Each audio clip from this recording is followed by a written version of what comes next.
Mi nombre es Rita Parra, soy del grupo 81 y vamos a hablar de los temas que hemos visto este inicio de semestre, esta unidad, la primera fase de derecho civil. Y tenemos que el derecho civil es una rama del derecho privado que tiene por objeto regular los atributos de las personas físicas y morales y del patrimonio y organizar jurídicamente a la familia y el patrimonio. Entonces, las dos ramas que comprende el derecho civil es regular las personas físicas y morales y el régimen jurídico de la familia, así como del patrimonio. Entonces, tenemos entendido, con esto ya vamos entrando en materia del derecho civil, que se encarga de todo las personas, de regularnos a nosotros como personas ante el Estado, que nos dan, por ejemplo, las actas de nacimiento, la personalidad que tenemos nosotros ante el Estado como ciudadanos, que regula todo eso a nosotros como personas. Entonces vamos a entrar sobre las materias sobre los conceptos que acabamos de ver estos días. Tenemos lo que es un acto y un hecho. Los actos jurídicos, bueno, primero vamos a ver qué es un acto y qué es un hecho. El acto es algo que nosotros tenemos premeditado hacerlo. Y los hechos jurídicos es algo que nosotros no tenemos la intención de hacerlo, pero que también a veces puede provocar un hecho jurídico, puede provocar un daño, algo a la ley, vaya. Entonces tenemos que un acto jurídico es una manifestación de voluntad que se hace con la intención de producir consecuencias de derecho, las cuales son reconocidas por el ordenamiento jurídico. En pocas palabras, es algo que nosotros decidimos hacer. Y el hecho jurídico son todos aquellos acontecimientos naturales que se dan por naturaleza, que nosotros no tenemos la intención de hacerla, y son consecuencias de derecho naturales o del hombre que originan consecuencias de derecho, algo que es de manera involuntaria. Entonces ya tenemos lo que es la diferencia entre acto y hecho. Teníamos también de que existen hechos ilícitos y hechos voluntarios lícitos. Ya sabemos que lo ilícito es algo que está prohibido, algo que no se debe hacer. Por ejemplo, vender drogas es un hecho ilícito, robar es un hecho ilícito. Hay cosas lícitas que sí también tienen objeto de derecho y los hechos ilícitos no. Entonces, los hechos ilícitos son delitos y cuasi delitos, o sea, casi delitos. En los delitos existe la intención de dañar, pero no de la de originar consecuencias jurídicas. Por eso no son actos jurídicos. Es algo que, cosas que no están permitidas por la ley. Y los hechos voluntarios lícitos son situaciones que amplían actos del hombre sin que haya la intención de originar consecuencias de derecho. Por ejemplo, la gestión de un negocio, el pago, por ejemplo, de lo indebido. Entonces tenemos también Duguid, lo menciona el libro, hace mucha referencia a Duguid. En el libro hace muchas referencias de Duguid que tiene muchas, ¿cómo se dice? Está muy entrado en este tema del derecho civil, porque lo mencionan mucho en el libro. Entonces ha hecho muchas aportaciones al derecho civil. En este caso, Duguid menciona que el acto tiene dos objetos, el objeto inmediato y el objeto inmediato, que el objeto inmediato es un movimiento corporal, que el objeto inmediato es un movimiento corporal directamente querido y producido. Por ejemplo, el mover una mano es un objeto inmediato porque yo estoy decidiendo hacerlo. Y el objeto mediato es la modificación en el mundo exterior, que no es un producto de la voluntad del sujeto, que solo puede obrar sobre sus órganos. El mirar, pienso yo. Entonces, Duguid comenta que es acto jurídico todo acto de voluntad que interviene con la intención de que se produzca una modificación en el ordenamiento jurídico tal como existe en el momento en que se produce o tal como existirá en un momento futuro dado. Eso es lo que menciona Duguid sobre lo que son los actos. Entonces ya analizamos lo que es el acto y el hecho. Ahora vamos a ver bien cuando un acto o un hecho puede ser nulo, puede ser lícito, puede ser ilícito. Entonces ya comentamos los hechos lícitos, los hechos voluntarios ilícitos. Ahora vamos a ver la nulidad. En este caso vamos a hablar sobre la nulidad absoluta, que es un acto que se considera inexistente desde que inicia, por ejemplo, hacer un contrato de venta de drogas. Entonces, el acto existe. Las dos personas decidieron hacer un contrato de drogas, pero en ese caso va a ser nulo absolutamente, porque el objeto del contrato es algo ilegal.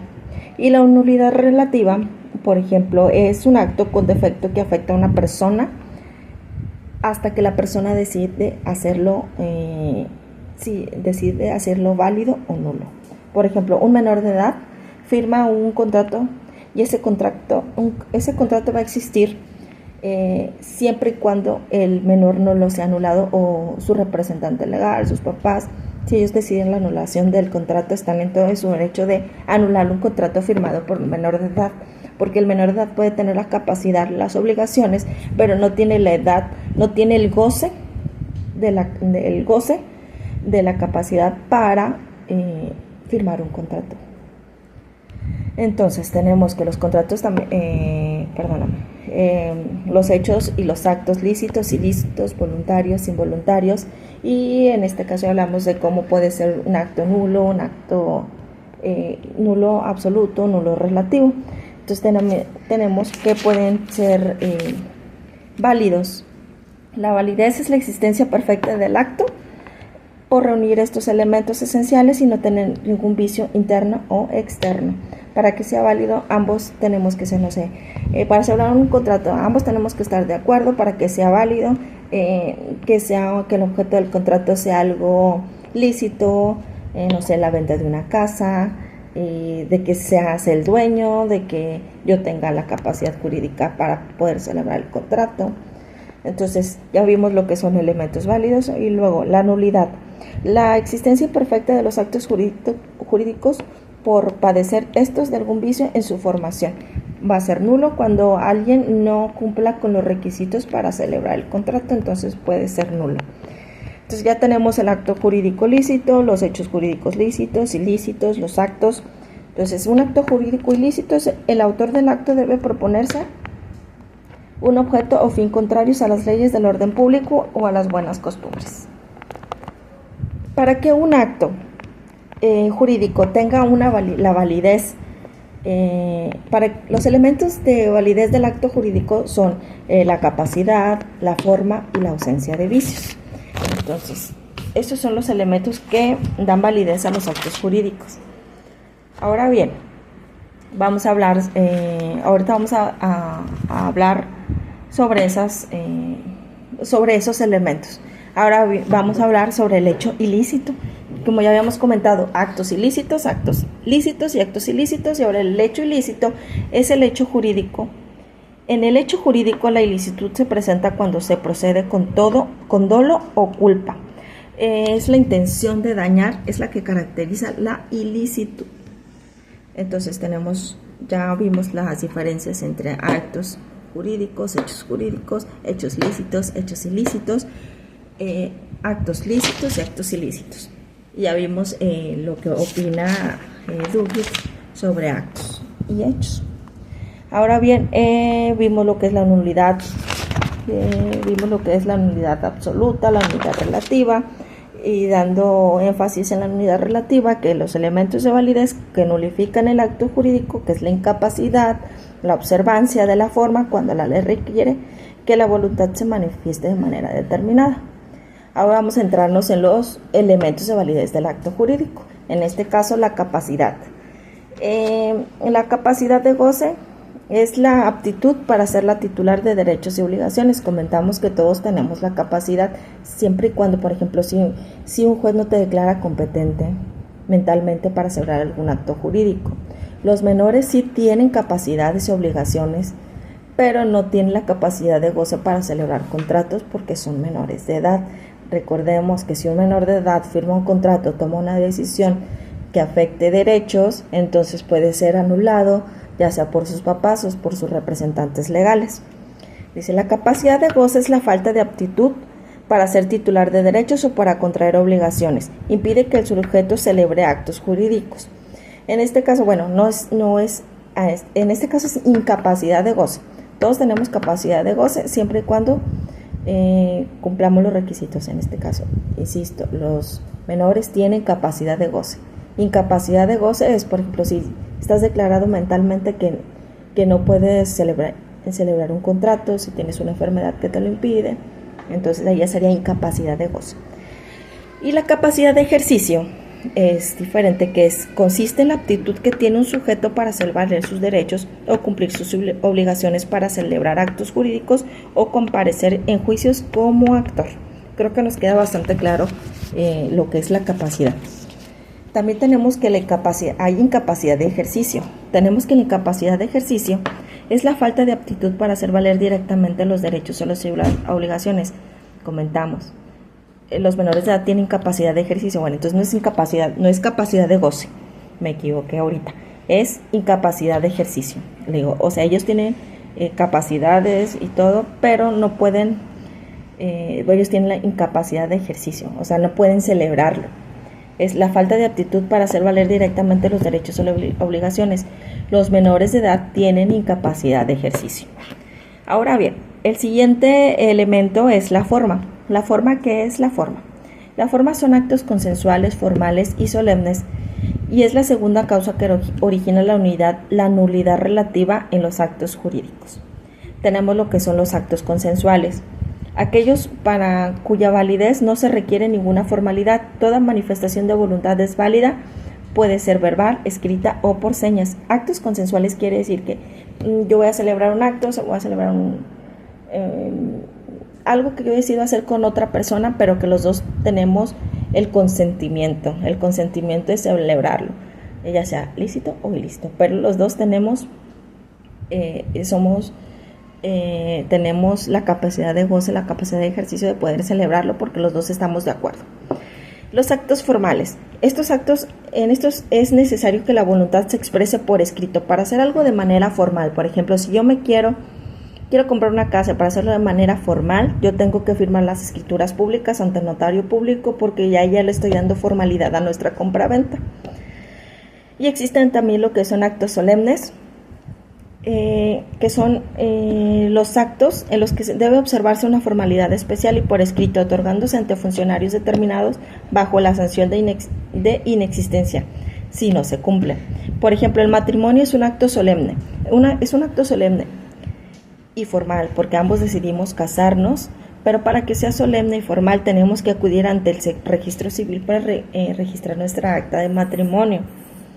Si no se otorga ante el registro civil y no se registra ante los libros de registro civil, entonces no sería un matrimonio nulo. Entonces no existiría el matrimonio. Para que sea un acto solemne tiene que cumplir con esos requisitos, vaya. Entonces los atributos, ya habíamos hablado que también el derecho civil se enfoca en derecho de las personas físicas y las personas morales. Ambas personas físicas y morales tenemos diferentes atributos. En este caso, las personas físicas tenemos el atributo de tener la capacidad, el estado civil, tener un patrimonio, tener un nombre, un domicilio y una nacionalidad. En este caso, las personas morales también, a diferencia del estado civil. En este caso, en ellos entraría lo que es la razón social. Los atributos de las personas morales son la capacidad, ellos también pueden tener un patrimonio, ellos tienen una denominación o razón social. En este caso sabemos que las personas morales son un conjunto de personas que pueden tener una asociación, una sociedad, una empresa. Entonces ellos también tienen el domicilio, tienen su razón social, tienen su nacionalidad. Ya adentrándonos en lo que son personas morales. Acordaremos que las personas jurídicas entramos personas físicas y personas morales. Entonces, las personas jurídicas, las personas morales que vienen siendo como corporaciones, fundaciones, asociaciones con derechos y obligaciones en conjunto, estas tienen la capacidad reconocida por el Estado y ellos también pueden tener sus derechos patrimoniales. Dice, la capacidad jurídica de las personas físicas se adquiere también por nacimiento y puede ser y se pierden con la muerte. En este caso estamos hablando de las personas jurídicas. Toda persona al momento de nacer, ellos ya tienen la capacidad jurídica. Al momento de nacer ya tienen la capacidad jurídica, ya tienen que tener su acta de nacimiento y nosotros perdemos la capacidad jurídica al momento de morir. Bueno, continuamos con las personas morales. La denominación de las personas morales equivale al nombre de las personas físicas.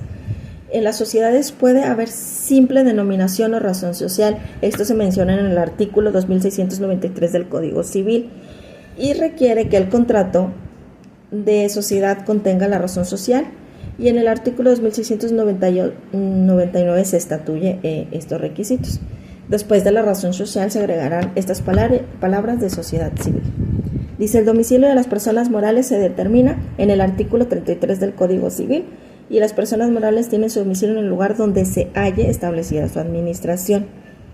Entonces ya tenemos entendido que somos personas jurídicas, personas físicas, personas morales. La diferencia entre las físicas y las morales: físicas somos nosotros como persona, y las personas morales son personas en conjuntos que se unen para tener algo en conjunto, que tienen una visión de algo y cosas así. Y tenemos lo que es la personalidad jurídica, que es diferente a la persona jurídica. La personalidad jurídica es la capacidad legal que tenemos todos, ¿verdad? Que tenemos todas las personas al momento de tener nuestros derechos y obligaciones. Entonces ya hablamos lo que es de personas jurídicas, de personalidad jurídica, de actos y hechos jurídicos, de actos lícitos, hechos lícitos, ilícitos, de nulidad absoluta, de nulidad relativa. Ahora vamos a hablar un poquito más de algo más personal, de algo de persona física, que en este caso sería el registro civil. ¿Qué es el registro civil? El registro civil es una institución que tiene por objeto hacer constar de una manera auténtica, a través de un sistema organizado, todos los actos que celebramos nosotros como personas civil. Por ejemplo, un matrimonio, un nacimiento, un nacimiento, una donación, que viene siendo el registro, ¿verdad? Entonces dice que el registro civil organiza todos los actos relacionados con el estado civil de las personas mediante la intervención de un funcionario estatal dotados de fe pública. Hay personas, en este caso en el registro civil, están ¿cómo tienen un registro? El registro civil, el juez que te casa, él tiene una fe otorgada por el Estado que le da la capacidad a él de poder llevar estos matrimonios, ¿ok? Entonces, si se hace ante cualquier persona, no es nulo, y para que sea válido tiene que ser constatar por un juez del registro civil. Entonces, el registro civil permite que el Estado tenga el control de todos permite el control del Estado de todos estos actos, dice, y permite el control del Estado de los actos más trascendentales de las personas físicas, que son nacimientos, matrimonios, divorcios, defunciones, etcétera. ¿Qué regula el registro civil también? O sea, aparte de regular todo esto, entonces tenemos también lo que es el estado civil de las personas. ¿Qué es el estado civil? Si eres soltero, si eres divorciado, si eres viudo. Entonces todo esto lo registra el registro civil. Entonces, el estado civil de las personas. ¿Qué es el estado civil de las personas? Consiste en la situación jurídica en la que se encuentran. Es lo que guarda la relación con la familia en el estado o en la nación. Es lo que les comentaba: si eres divorciado, si eres casado, entonces todo esto está registrado y es tu estado civil. Si eres soltero, casado, viudo, todo eso. Entonces, el estado de las personas. Este es estado civil. Y ahora viene el estado de las personas. El estado de las personas es el conjunto de cualidades constituidas que distinguen al individuo en la sociedad y en la familia. Estas dependen de 3 hechos o situaciones, que son nacionalidad, matrimonio, el parentesco por consanguinidad, si eres hermano, si eres esposo, si eres hijo, entonces, o para afinidad, que viene siendo el valor de orden extrapatrimonial y por tanto indivisible e inalienable. Ahora bien, vamos sobre lo que es la posesión. La posesión es el estado de hecho que revela un poder físico del hombre sobre las cosas y que produce consecuencias jurídicas. La posesión viene siendo el patrimonio que, por ejemplo, nosotros podemos tener. Yo tengo la posesión de esta casa, a mí nadie me la quita, yo tengo los papeles, tengo mis escrituras públicas, tengo todas las cosas con que defenderme jurídicamente. Las fuentes del Estado civil. El Estado civil tiene diferentes fuentes, por ejemplo, es el parentesco, el divorcio, el matrimonio y el concubinato. Esas son las principales fuentes del Estado civil. Y el objeto del registro civil ya lo habíamos comentado anteriormente, que es hacer constar todos los actos relacionados con el estado civil de las personas. Eso es un pequeño resumen de todas las clases, bueno, de todo lo que nos tocaba ver en este bloque.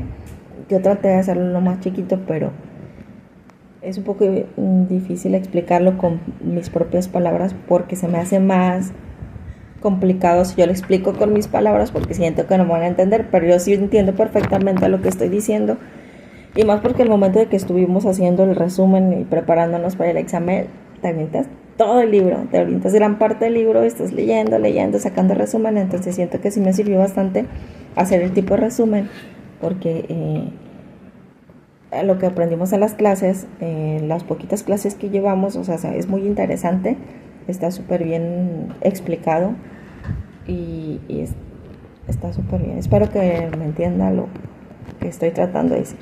Gracias.